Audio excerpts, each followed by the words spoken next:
I'll never forget my first day on the job as a rabbi.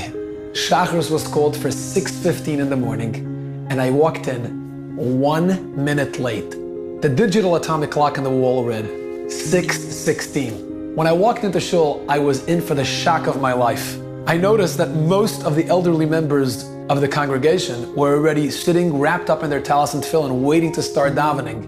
And I remember thinking to myself, what's going on? My name is Yoeli. I grew up Hasidish, and where I come from, 1 minute late is still a half hour early. I quickly put on my talis and tefillin and davened. After davening, I remember a 90-year-old man walked over from the back of the shul, came over to me and introduced himself as Amram Deutsch. He welcomed me to the shul, congratulated me on my new position. And then he said to me, Rabbi, I noticed that you were late this morning. Rabbi, it really hurts me to watch people come late to davening. Please, try to be on time tomorrow. I was so ashamed and so embarrassed. I resolved right then and there to come a half hour early the next day. I was determined not to be outdone by a 90-year-old congregant.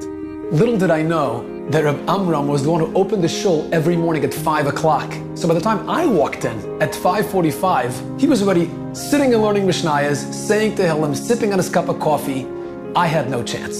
It wasn't until a year later that I finally understood what davening meant to Reb Amram. It was one Shabbos afternoon, and I remember we were discussing his experiences during the Holocaust. I was lucky enough to leave Auschwitz, winding up in a working camp called Buna, B-U-N-A. I don't ever forget the letters, Arbeit macht frei. He was forced to share a wooden plank at night with 3 other inmates. To survive the freezing and frigid cold winter nights, they took turns sleeping in the middle so they can warm each other with whatever body heat they had left. On the right-hand side, and a friend of mine, he says, Amram, I'm going to share a secret with you, but not the other two. Nobody else will know it. I'm going to go under the barrack. There's a pair of tefillin waiting for me. I will go for 2 minutes, make believe I'm going to the bathroom, and you go next. 2 minutes of Shema Yisrael, and up you go. Rabbi Amram turned to me and he said, Rabbi, for 6 months, until we were transferred to Bergen-Belsen, and we couldn't take the tefillin along, my friend and I woke up every morning, 15 minutes before roll call, and sneaked out of the barrack, crawled underneath. We took turns to put the tefillin on. We each said the Shema, and then we finished davening on the march on our way to work. We risked our life every morning trying to, at least that much we can do, to say thank to the Rebbeinu Shalom, Shema Yisrael. That was the greatest gift that I had for the first 6 months. Today, Reb Amram is 94 years old, and he's still opening the shul at 5 o'clock every morning. And yes, he still reprimands me from time to time for coming a minute or two late.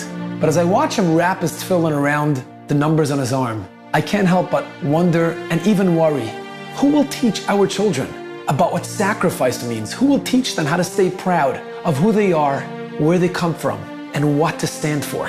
Can any child of today understand what it meant to be a Jew in the old times? But if you really were brought up that you believe there's a Rebbeinu Shalom, even though you saw the tragic, that you lost everybody, but at least you're alive, you have to continue. Once a year, Hashem tells us, get together as a family, parents, grandparents, or whoever might be connected to the past. Become curious, ask them questions, because before we pull into the busy road of life, we have to look back, check our rearview mirror, and make sure that we get into the right lane.